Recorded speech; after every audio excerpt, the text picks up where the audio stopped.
పెసరపప్పు పాయసం చేయడానికి ముందుగా ఒక హాఫ్ కప్పు పెసరపప్పు తీసుకుని దాన్ని 2 నుంచి 3 సార్లు నీట్గా వాష్ చేసి ఒక హాఫ్ అన్ అవర్ ఇలా నానబెట్టుకోవాలి. కొద్దిగా వాటర్ వేసి నేను ఇక్కడ హాఫ్ అన్ అవర్ పాటు నానబెట్టుకున్నాను.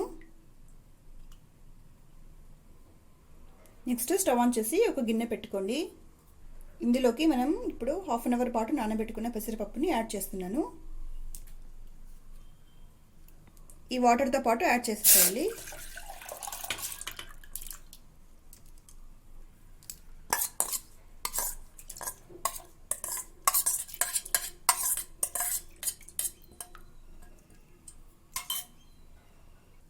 ఇలా పెసరపప్పుని యాడ్ చేశాక అది మెత్తగా అయ్యేంతవరకు ఉడికించుకోవాలి. మీరు కావాలంటే కుక్కర్లో కూడా 2 నుంచి 3 విజిల్స్ పెట్టుకొని ఉడికించుకోవచ్చు. నేను ఇక్కడ హాఫ్ కప్ పెసరపప్పుకి 1.5 కప్ వాటర్ వేసి ఉడికించుకుంటున్నాను.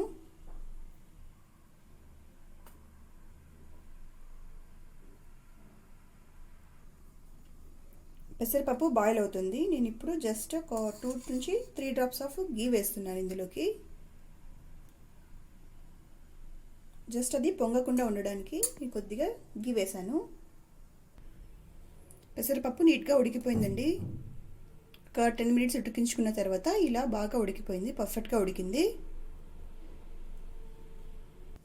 పెసరపప్పు ఉడికిపోయాక నేను ఇందులోకి 2 టేబుల్ స్పూన్ల సేమియా వేస్తున్నాను. నేను ఇక్కడ రోస్టెడ్ సేమియా వేస్తున్నాను. మీరు నార్మల్ సేమియా ఉంటే అది చక్కగా వేయించుకొని వేసుకోండి. జస్ట్ నేను 2 టేబుల్ స్పూన్లు మాత్రం యాడ్ చేస్తున్నాను. ఇది ఆప్షనల్, మీరు వద్దనుకుంటే మీ సేమియాని స్కిప్ చేసుకోవచ్చు.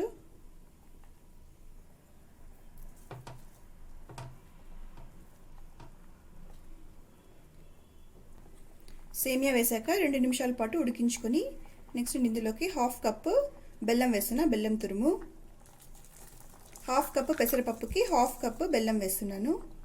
మీరు స్వీట్ ఇంకా ఎక్కువ తినాలనుకుంటే మీ టేస్ట్ తగ్గట్టుగా ఎక్కించుకోవచ్చు, తగ్గించుకోవచ్చు. స్వీట్ ఎక్కువ ఇష్టపడే వాళ్ళైతే ఇంకొద్దిగా మీరు యాడ్ చేసుకోండి బెల్లంని. యాక్చువల్లీ 1:1 రేషియో పర్ఫెక్ట్గా సరిపోతుంది. 1 కప్ పెసరపప్పుకి 1 కప్ పాయసం అనేది 1 కప్ పెసరపప్పుకి 1 కప్ బెల్లం అనేది 1:1 రేషియోలో పర్ఫెక్ట్గా సరిపోతుంది. బెల్లం తురుము వేసాకే అది పూర్తిగా మెల్ట్ అయ్యేంత వరకు బాయిల్ చేసుకుందాం.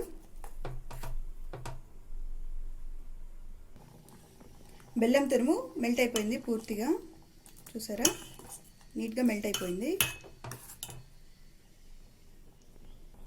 నెక్స్ట్ నేను యాడ్ చేస్తున్నాను 1 కప్ ఆఫ్ మిల్క్, పాలు.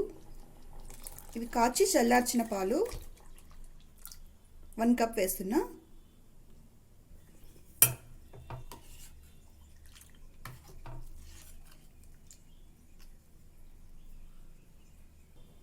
మిల్క్ యాడ్ చేసిన తర్వాత 1/4 టేబుల్ స్పూన్ ఇలాచీ పౌడర్ వేసుకోవాలి.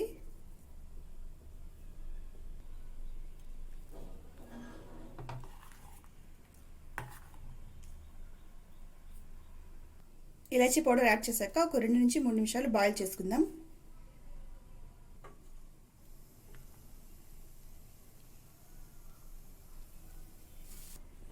2 to 3 మినిట్స్ అయ్యాక ఇప్పుడు స్టవ్ ఆఫ్ చేసేసుకుందాం.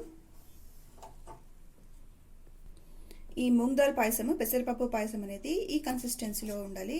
అంటే కొద్దిగా థిన్గానే ఉండాలన్నమాట. ఎందుకంటే చల్లారాక ఇది బాగా దగ్గర పడుతుంది అనమాట. సో ఇలా థిన్గా ఉన్నప్పుడు స్టవ్ ఆఫ్ చేసుకోండి. నెక్స్ట్ స్టవ్ ఆన్ చేసి ఒక చిన్న ప్యాన్ పెట్టుకుని అందులోకి 3 టేబుల్ స్పూన్స్ ఆఫ్ గీ వేయండి. నెక్స్ట్ స్టవ్ ఆన్ చేసి ఒక చిన్న ప్యాన్ పెట్టుకుని అందులోకి 3 టేబుల్ స్పూన్స్ ఆఫ్ గీ వేయండి, నెయ్యి.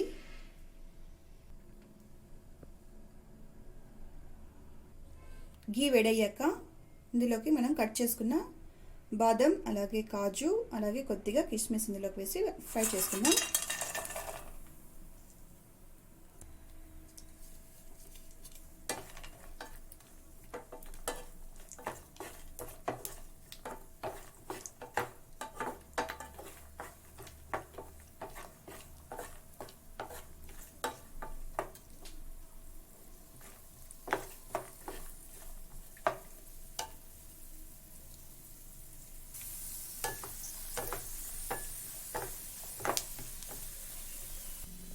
ఇవి చక్కగా ఫ్రై అయిపోయాయి. ఇప్పుడు మనం స్టవ్ ఆఫ్ చేసుకుందాం. మనం ముందుగా రెడీ చేసి పెట్టుకున్న పాయసంలోకి మనం ఫ్రై చేసుకున్న డ్రై ఫ్రూట్స్ని యాడ్ చేసుకుందాం.